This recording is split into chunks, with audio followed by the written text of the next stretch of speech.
arkadaşlar, Akbük'ten herkese selamlar. Çok güzel bir villayla tekrardan karşınızdayım. Hep aynı cümle yapıyorum çünkü güzel villaları çekip sizlere sunmak için elimizden gelen gayreti gösteriyorum. Şimdi Akbük'teyiz, denize 300 metre. Bundan önceki villalarda genelde yaptığımız sunumlarda hep böyle ultra lüks villaları tercih etmiştik. Ama bu sefer satın alınabilecek, yani kitleyi birazcık daha genişletip herkesin ulaşabileceği rakamda güzel bir villa tanıtmak için bulunduğumuz yere geldik. Akbük'teyiz. Denize 300 metre mesafede 3+1 triplex. Zeminden de deniz manzarası var. Şu anda yoldayız. Yan sır mı net bilmiyorum ama karşıdan çok güzel deniz manzaramız var. Evin her balkonundan, her katından, özellikle terasından, gerçi salondan da denizi görüyor. Güzel deniz manzaraları var. Geniş balkonları var. Normalde 320 metre arsa payı var. 320 metreyi ikiye bölüp ikiz yapışık 2 tane villa tercih edilmiş. Fiyatı 9.850.000 Türk Lirası. Çok küçük cüzi bir pazarlık payı var çünkü artık bu rakamlara bölgede en azından villalar kalmadı. Alınabilecek mantıklı bir villa, yazlık amacıyla ya da yaşamak amacıyla düşünenler varsa mutlaka tercih etmelidir. Dediğim gibi daha önceleri hep böyle ultra lüks villalar tercih ettik tanıtım için ama bu sefer en azından daha fazla insanın ulaşabilitesi yüksek bir villadayız. Otoparkı var, özel otoparkı var. Aracınızı park edebiliyorsunuz. Üstü kapalı. Yola park etmek biraz riskli olabilir çünkü yolda araba park alanı için bir bölüm yok. O yüzden otopark alanımız kendimize özel. Buradan girişi yapabiliyoruz. Diğer ikiz villanın da aşağıda otoparkı var. O aşağıdan giriyor. Biz buradan giriyoruz. Buradan itibaren, şu alandan itibaren tanıtım yaptığımız villanın özel alanı, belki de sizin sahip olacağınız villanın özel alanı başlıyor. Bu kısımdan yürüyorsunuz. Şurada bir kış bahçemiz var. İçeriden onu da göstereceğiz. Burada bir kameriye bölümü var. Yalnız boş bırakılmış bu şekilde. Binanın yaşı 4 ya da 5 olması gerekiyor. 4 yaşında bir villa. Burası boş bırakılmış ilk sahibinden. Hatta onu da satışını biz kendimiz gerçekleştirmiştik. Tekrardan satışa çıkardı. Farklı bir amacı var. O yüzden fiyatını da uygun tuttu ki bir an önce satışı gerçekleşsin. Biz de bunun için elimizden geleni yapıyoruz. Mutlaka tercih edilebilecek bir bölge. Dediğim gibi denize sadece 300 metre. Güzel bir villa, deniz manzaralı.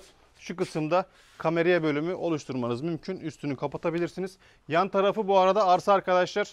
Yani emsal olarak vereceksek karşıda olduğu gibi buraya da aynı şekilde bir villa yapılabilir. Ama bizim cephemiz burası değil. Burası ters cephe. Bizim cephemiz karşısı. Yani denize doğru olan cephe. Bu alanları kullanabiliyoruz. Bahçemiz özel. Buradaki bahçe özel. Ev sahibi ağaç dikti buraya. Ağaçtan meyvelerini topluyor. İnciri var, narı var, zeytini var. Bu şekilde kullanabilirsiniz.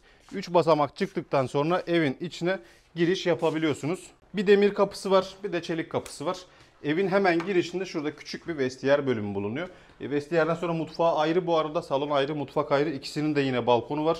O açıdan çok avantajlı bir villa. Mutfağa giriş yapalım hemen. Çelik kapıyı da şöyle arkadan kapatalım ki ekstra bize bölüm yaratmasın. Arkadaşlar mutfak bölümümüz ayrı ancak normalde standardın bir tık altında bir mutfak. Açık mutfak değil, en azından ayrı mutfak. Alan yine var. Evet, tezgah çok da küçük değil. Çok da büyük değil. Ama bunun için kış bahçesi de var. Burada bir kış bahçesi bölümü yaklaşık bir 12-13 metrekare civarında dizayn edilmiş. Panjurları otomatik, kapıları sürgülü. Burayı da mutfakta değerlendirme imkanınız var. En azından yemek bölümünü, kahvaltı bölümünü o kısımda çözebiliyorsunuz. Yani mutfağı aslında bir tık daha böyle büyük göstermiş gibi diyebiliriz.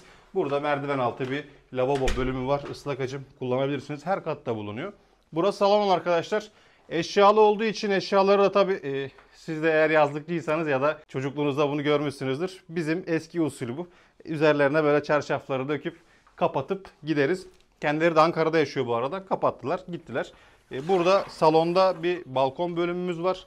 Balkon geniş arkadaşlar. Yani rahatlıkla bunu söyleyebiliyorum. Geniş bir balkonu var. Yeni yapılarda çünkü metrekare izinleri, imar planları birazcık küçük olduğu için böyle her katta geniş balkon bırakmak birazcık zorlaştı. O yüzden bu yapıların değeri biraz daha arttı diyebiliriz. Bu kısımda da bahçe bölümü var ama bu bahçeyi biz kullanmıyoruz. Şöyle bir şey, aslında ortak bölüm gibi kalmış. Kimse kullanmıyor. Önünüzde böyle boşluk, arka taraftaki bahçe bize ait. Üst kata çıkalım. Üst katta, bu katta bir salon, bir ayrı mutfak, bir kış bahçesi, geniş bir balkonu, ıslak hacimi var. Üst katta 2 oda var. En üst katta teras var, bir oda var. Tanıtıma devam edelim. Eşyalardan aşağıda bahsetmişken onu da söyleyelim. Eşyalı da verilebilir istenilirse. Eşyalı fiyatı farklı olacaktır. Onun için ayrı bir pazarlık yapmak gerekiyor. Bu katta bir yatak odamız var. Bu cephede, arka cephede de bir yatak odamız var. Çift kişilik yatağı, komodinleri, dolabı vesairesi hepsi yerini almış. Kliması da var. Eğer eşyalarla ben uğraşmak istemiyorum diyorsanız ya geleyim hazır oturayım. Onun için ev sahibiyle ayrıca bir pazarlık yapmak gerekecek. Eşyaların fiyatları malum, siz de az çok biliyorsunuzdur. Bu katta böyle yarım bir denizimiz var. En azından iki cepheden sağdan bir deniz manzarası, soldan bir deniz manzarası yakalayabiliyoruz. Ön tarafımıza aynı karşıdaki gibi bir villa gelebilir. Çünkü orası da bir arsa. Ama yine de sağlı sollu cepheleri burada kapatmıyor. Özellikle üst katı ki hiç kapatmıyor. Aşağıdakiyle birebir bir balkon bölümümüz burada yer alıyor arkadaşlar. Yine aynı şekilde karşıda da bir yatak odamız var. Bu katta ortak kullanılacak bir tane banyomuz bulunuyor. Banyo böyle dikdörtgen şeklinde, gold renkler kendini göstermiş. Çamaşır makinesini burada kullanmışlar. İki odanın en azından burada kullanabileceği bir banyo var. Üst katta da tabii bir banyo var. Burası tahminen misafir odası olarak düşünülebilir. Yan tarafta bir pencere bölümü. Bu kısımda da arkadaşlar çok küçük bir Fransız balkonu var. En azından bu odanın da balkonu var mı? Evet var diyebileceğimiz türden.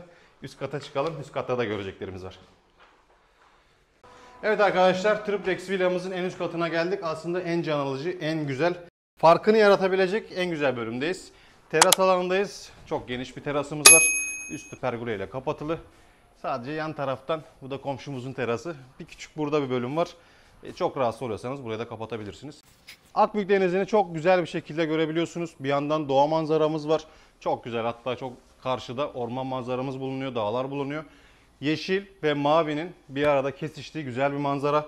Kapanışı burada yapalım. Hatta şu odaya bir girelim. Tekrar buraya gelelim arkadaşlar.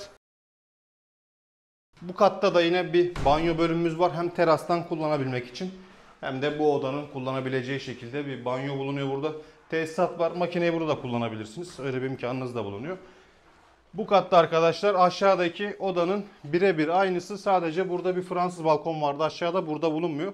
Sadece şu kısımda böyle bir pencere bölümü var. Yani havalandırması yok diye düşünmeyin. Aslında güzel bir yatak odası. Kullanışlı, metrekareleri ideal ama en güzel yanı tabii ki terasının çok güzel bir deniz manzarası olması. Kapanacak mı? Tekrar söyleyeyim, bu deniz manzarasının kapanma imkanı yok. Yani sırf satış için böyle pazarlama yaptığımı düşünmeyin. Gerçekten emsal olarak yapılacak villa karşıda arkadaşlar. Onun aynısı birebir buraya yapılsa dahi sağdan soldan göreceğiniz deniz manzarası asla kapanmıyor. 9.850.000 Türk Lirası ideal bir fiyat. Kanalıma abone olmayı sakın unutmayın. Bizleri takip etmeyi unutmayın. Arada bu tarzda böyle alınabilecek mantıklı villalar çekim için karşınızda olacağız tekrar. Kendinize iyi bakın. Hoşça kalın.